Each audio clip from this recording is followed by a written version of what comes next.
grade et le département dans lequel il travaille.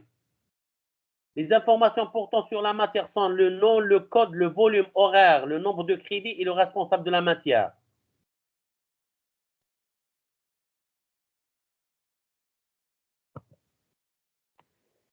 Deux minutes pour comptabiliser au moins le nombre de lignes dans le dictionnaire de données. Combien de données vont être représentées dans le dictionnaire de données? Comme 2 minutes.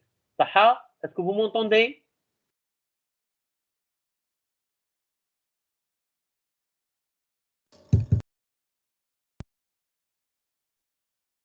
Oui, mais c'est un smart. Donc, essayez de تحسبوا combien on a de données dans ce dictionnaire de données.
Monsieur le micro.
C'est bon, combien vous avez trouvé d'informations ou bien de données?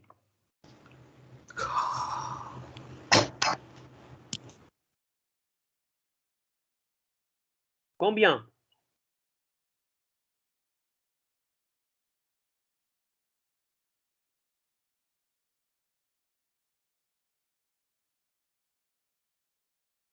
Est-ce que vous m'entendez?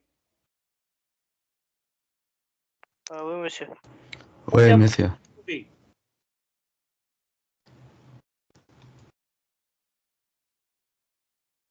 Pour le premier, 5 informations. Pour? 5 pour Cinq chaque. informations. 5 données. Ah, donc vous avez fait 3 dictionnaires de données. Là. Il y a seulement un seul dictionnaire de données. Attendez le chiffre global, le nombre global de données. 12. 13 13. 15. Il y a un seul dictionnaire de données. 4. Déjà, la première ligne, il y a 15, monsieur, 15. 15, oui, بالك, c'est probable. ماشي 15. 15 ماشي 15. Moins ou la plus? Non, c'est 15. Moins 15 moins 15. Moins. Beaucoup moins ou là un peu moins? 14, Non, combien tu proposes? 14 non. J'ai 12. Ah, donc vous n'êtes pas loin. 12, 13, 14, vous n'êtes pas loin. D'accord? 13. On essaie de comptabiliser ensemble. 1, 2, 3, 4, 5, 6, 7, 8, 9, 14 12, 13, 14. D'accord? Est-ce que vous êtes d'accord? Est-ce qu'on a oublié quelque chose?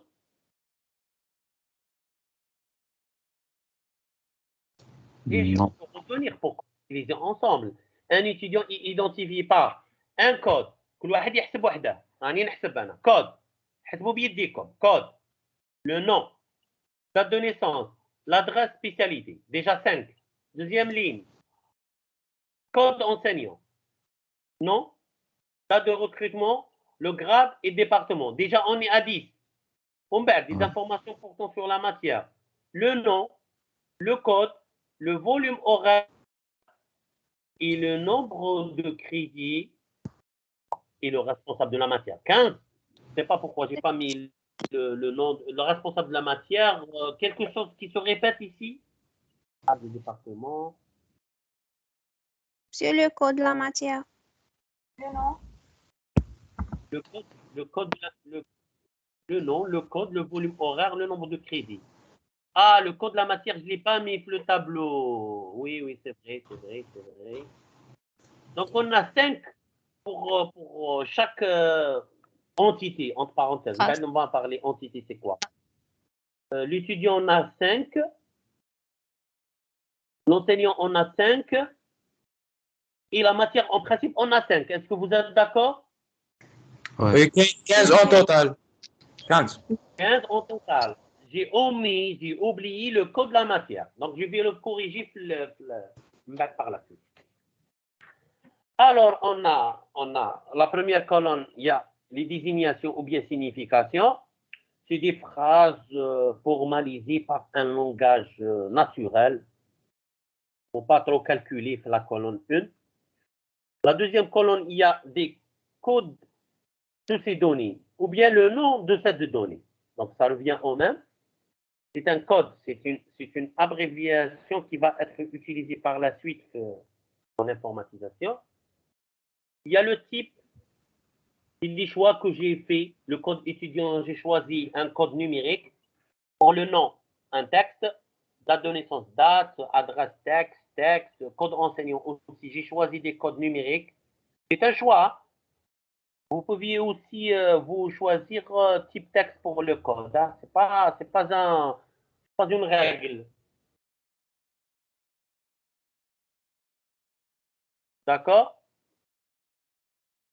Les dates, c'est de prendre des dates. Les volumes horaires, c'est un chiffre, c'est un nombre. La même chose pour le nombre de crédits. Bon, pour les nombres, c'est des informations qui vont être utilisées par la suite dans des opérations arithmétiques, mathématiques. Hein, pour comptabiliser le nombre de crédits obtenu dans un sommation, il faut faire une somme. Donc la somme manipule des nombres, hein, manipule pas des textes. Parce que si c'est des textes, c'est des concaténations. Et les tailles, c'est des tailles approximatives, hein, c'est du choix. On va pas vous... Concernant les types, il y a des types dans lesquels vous êtes libre de choisir texte ou le numérique, mais qu'il y a des types de données, on doit être logique. Hein. Vous voulez par exemple une note, vous voulez texte, vous voulez faux. Vous voulez code, vous voulez texte, ou un autre, vous voulez numérique, vous voulez oui. Ça dépend. Est-ce que vous êtes d'accord? Vous avez compris ce que j'ai dit? Oui, monsieur. Oui. D'accord. Il y a des types que vous pouvez choisir entre ça ou ça. Mais il y a d'autres non. C'est clair. Il faut être logique dans notre démarche. D'accord? Et la taille aussi. La taille, on essaye d'estimer d'une manière un petit peu rationnelle et logique. D'accord? Le code, généralement, les codes sont très courts. Hein? Tellement ils sont répétés un peu partout, ils sont très utilisés. Et pour les dates, c'est des 8 en général. Si on comptabilise les caractères de séparation, c'est des 10. 2 plus 2 plus 4. Les adresses, c'est un peu long, la spécialité, c'est moins, etc., etc., etc. Donc, mais on ne va pas vous pénaliser sur les tailles, vu que le ça dépend, il est très présent ici. Alors,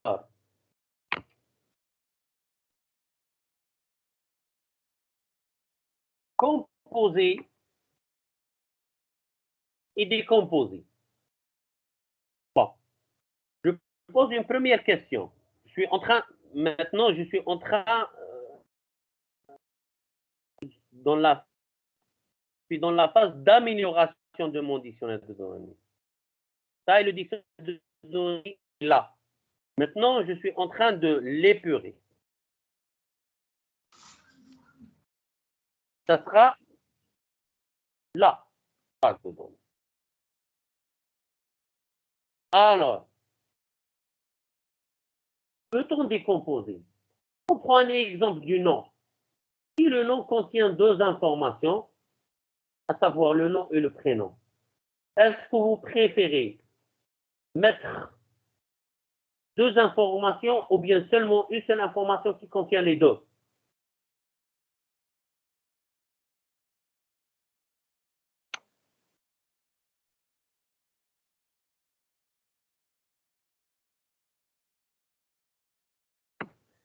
Qu'est-ce que vous préférez?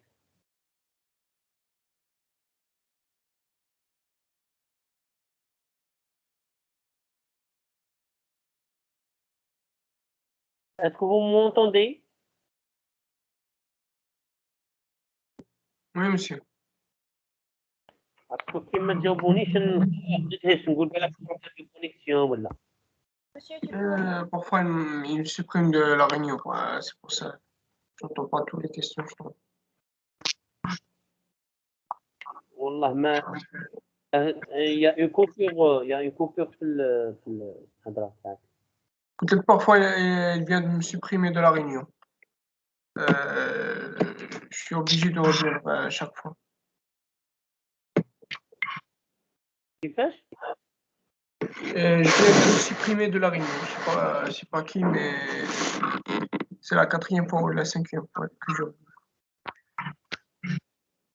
C'est pour ça que je n'entends pas toutes les questions. انت بدات supprimer de la réunion. مانيش عارف شحال من واحد راه يخرج بصح انا ما فهمتوش.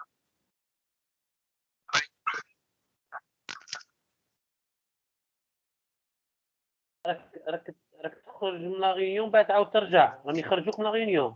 يقولوا لي vous êtes supprimé de la réunion ou chaque fois je dois revenir.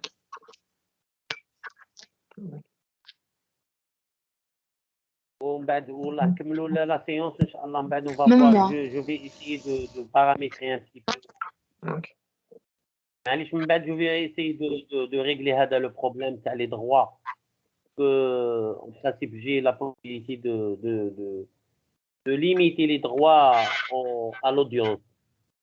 Bon, revenons à la question.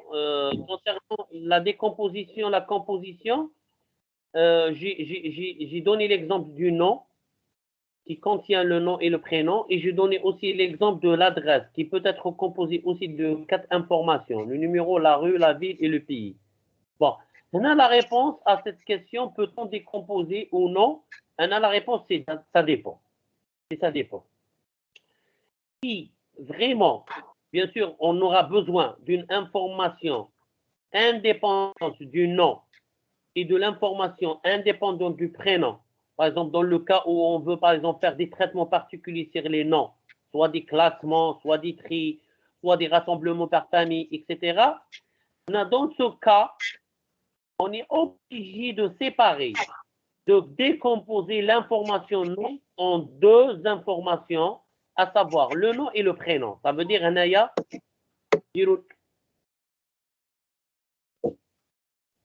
le nom, وحده, et le prénom, وحده. Mais qu'il y a des cas, le nom et prénom, c'est une information qui peut être prise ensemble. On peut réserver carrément une seule donnée pour nom et prénom. Mais là, par la suite, ça dépend. Un utilisateur, il va avancer le prénom à le nom, un autre le nom et le prénom, etc. Chaque solution a le pour et le contre. La même chose pour l'adresse. C'est vraiment, on a besoin pour des fins de statistiques, de recenser par exemple qui habite à telle rue, quels sont les habitants de quelle rue, ou les habitants d'une telle ville. Là, de préférence, il faut scinder. Il faut avoir des informations qui seront décomposées. Mais si l'adresse, comme par exemple la gestion de scolarité, l'adresse c'est une information complémentaire et facultative, qui n'est pas importante. Rarement, où on envoie des courriers aux étudiants chez eux. Là, ce n'est pas la peine de réserver 4 données pour l'adresse et par la suite, on doit les composer pour pouvoir avoir l'adresse. Carrément, on peut réserver carrément une seule donnée, un seul espace mémoire pour l'adresse et à l'intérieur, on va mettre tout. Est-ce que vous avez compris? Oui.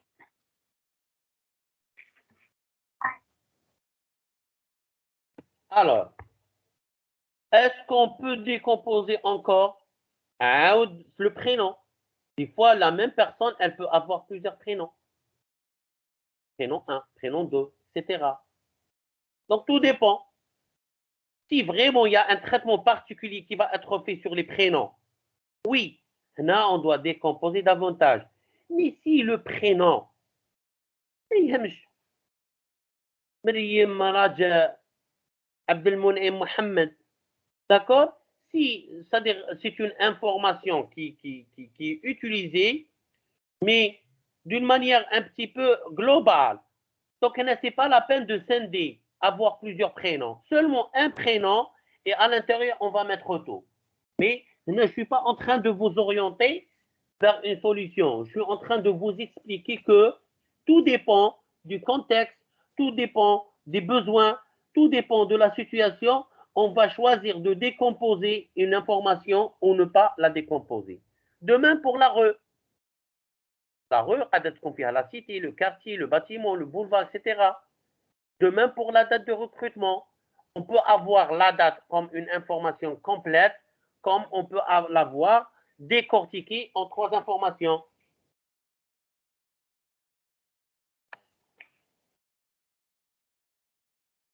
À la fin de cette diapo, je vous conseille, c'est vrai la décomposition, elle est intéressante dans des cas, mais des fois il ne faut pas trop décomposer. Parce que si ces mots de base, comme par exemple le jour, le mois et l'année, représentent ensemble une information, ils ne veulent rien dire à eux seuls. Naya, ce n'est pas la peine de décomposer. Mais si les éléments décomposés ont un sens Ils peuvent utiliser séparément. Là, il faut décomposer. C'est le conseil que je vous donne à la fin.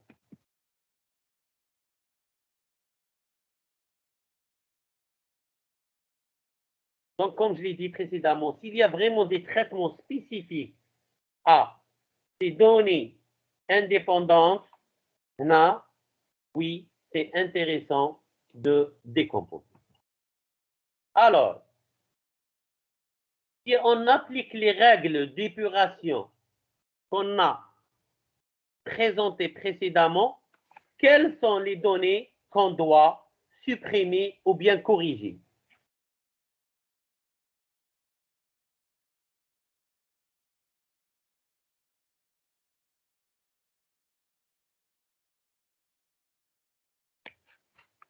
Je formule la question d'une autre manière. Quelles sont les différentes anomalies dans ce dictionnaire de données?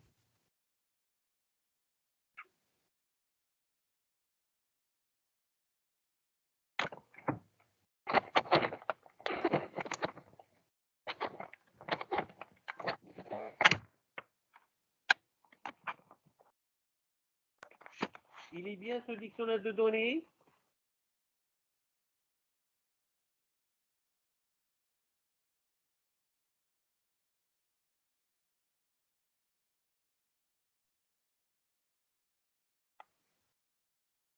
Hein? Il est bien ce dictionnaire de données?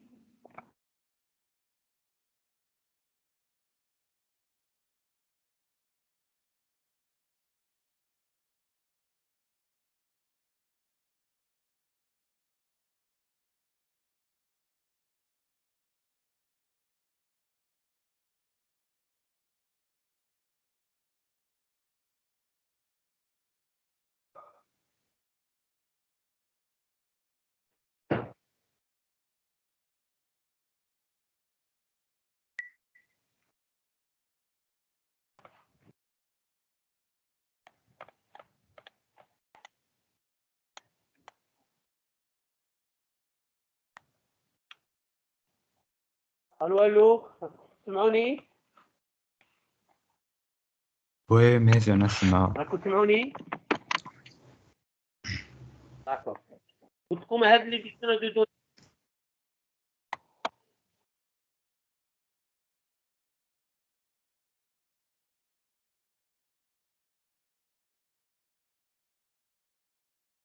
Il n'y a pas d'anomalie dans ce dictionnaire de données?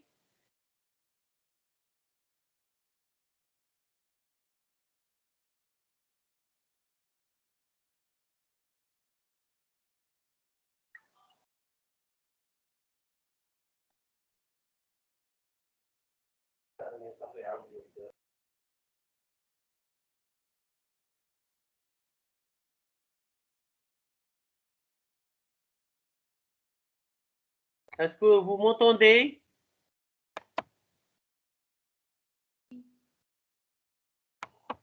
Oui, monsieur.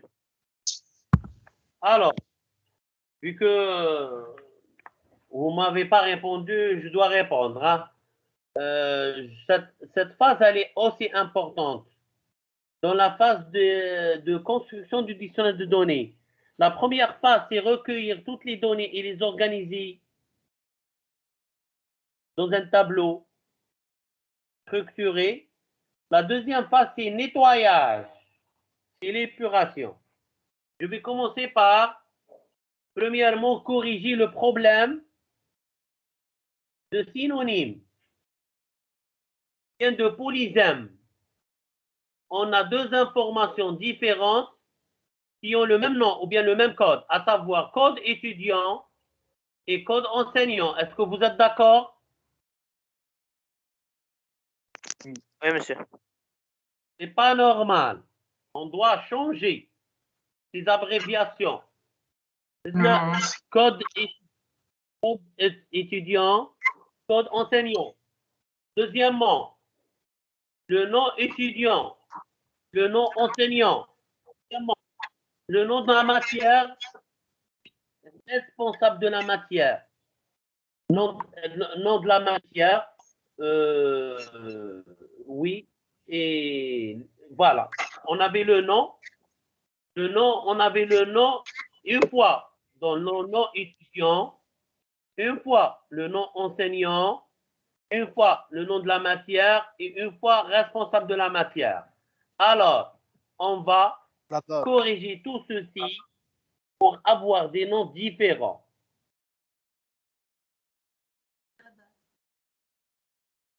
Puis par la suite, la même chose pour les dates. On a deux dates. Un, date de naissance étudiant et un, date de recrutement enseignant. On va les corriger pour mettre date naissance étudiant et date rec enseignant. Enfin, bon, le trait n'est pas est-ce que vous avez vu un trait rouge au-dessous du tableau? Non, monsieur. Non. Juste responsable de la matière. Là, un trait en rouge. Oui, oui, Oui, monsieur. je suis carré. Avec le trait en rouge, il n'est pas à sa place. Il est décalé. En principe, j'ai au milieu de la dernière ligne, à savoir responsable de la matière. Ce qui veut dire que, la phrase, je vais barrer responsable de la matière. Ça veut dire que je vais éliminer cette dernière ligne. Pourquoi?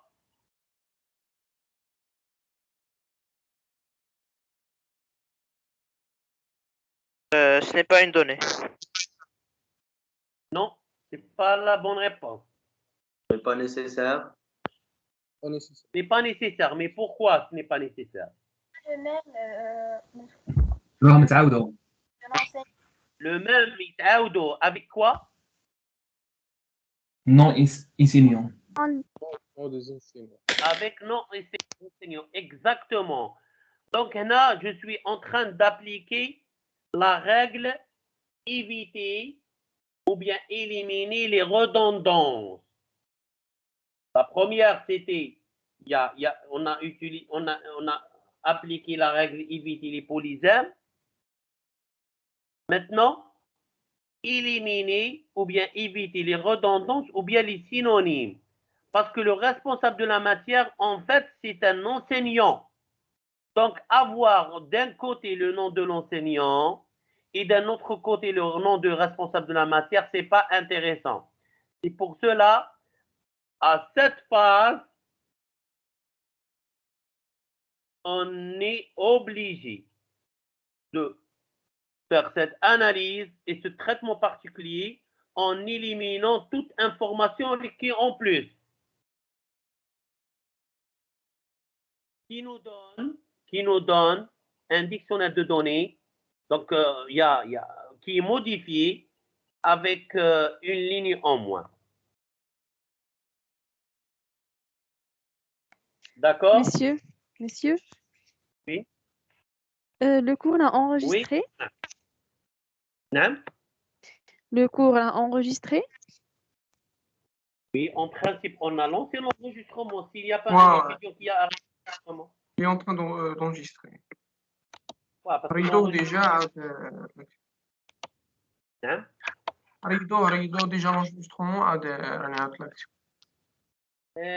J'ai pas fait attention. Il faut éviter de faire les mauvaises manipulations. Mais la je connais l'enregistrement. Donc, vous aurez deux fichiers. Oui, justement. Le cours, vous aurez deux fichiers. D'accord? Donc, Oui. les deux fichiers, vous pouvez les retrouver où? Où on va les retrouver? Recording. Exactement. Donc, pour le recording, vous allez retrouver les deux fichiers. Et puis par la suite, bien sûr, vous allez voir dans le fichier recording les autres enregistrements. Alors, avant de terminer cette séance, on va parler un petit peu de la modélisation et les modèles en général. La modélisation, c'est l'activité qui consiste à bâtir des modèles,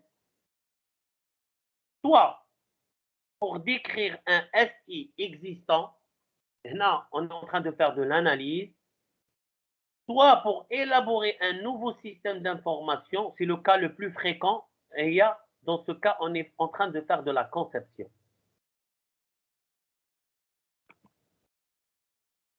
La modélisation, elle consiste à créer une représentation virtuelle d'une réalité.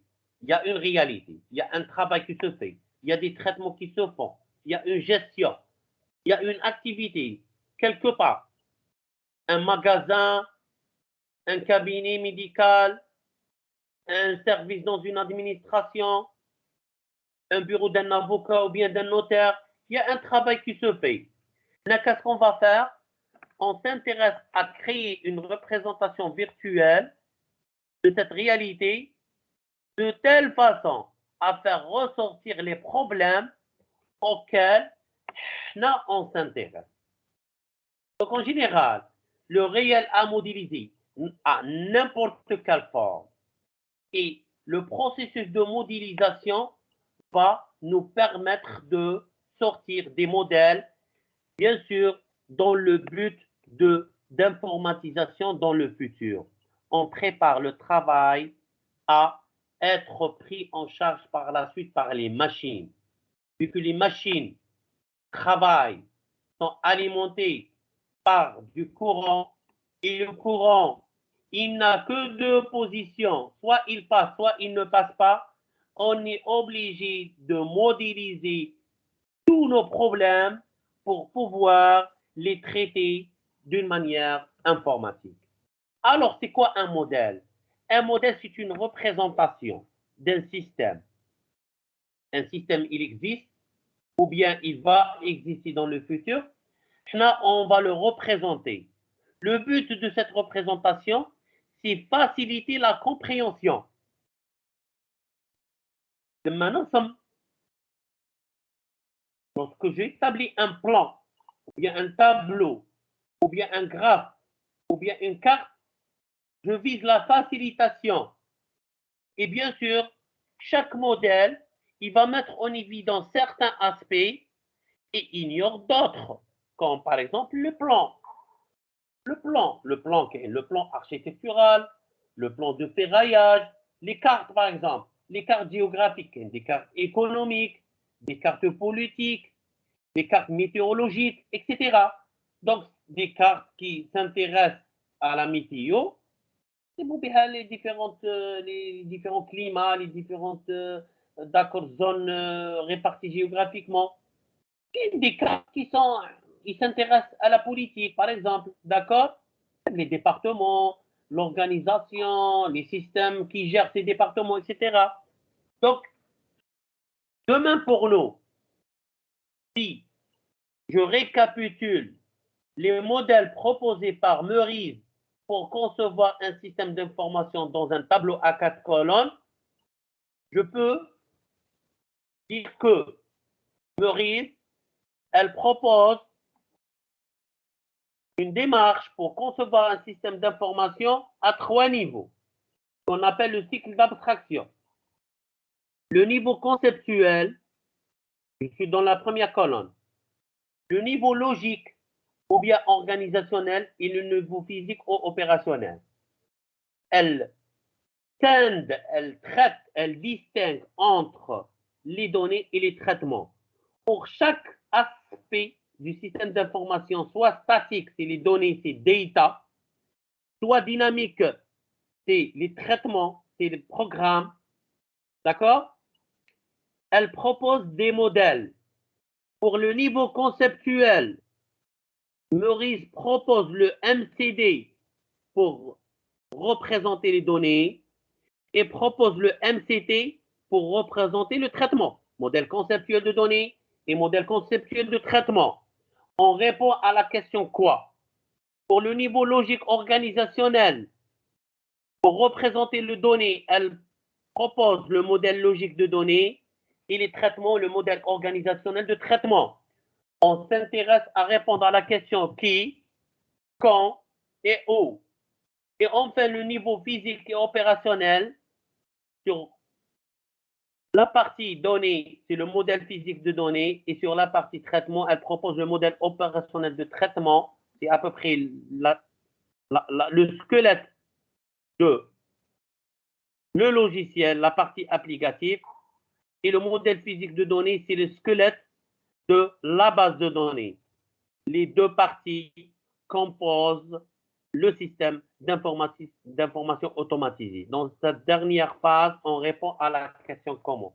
Donc, c'est les modèles qui sont proposés par Meurize et qui vont être vus par la suite. Le prochain modèle, Inch'Allah, qu'on va essayer de voir en présentiel, c'est le modèle conceptuel de données. D'accord? C'est l'objet, c'est le prochain cours en présentiel la semaine prochaine. C'est le modèle le plus important, c'est le modèle conceptuel de données. D'accord? Si vous aurez des questions, essayez de profiter du présentiel pour les poser la semaine prochaine lorsqu'on sera à la fac, dans l'amphi ou bien dans les salles de TD. Donc voilà, sur ceci, je termine mes premiers cours. Et bien sûr, à la fin, si vous avez des questions à poser, vous pouvez les poser le plus normalement que possible.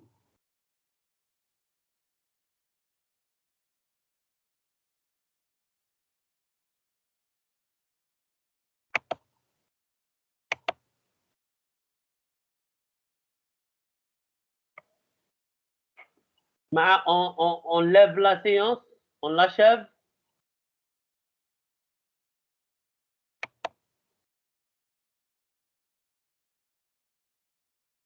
Il n'y a pas de questions ou de remarques. On clôture cette réunion.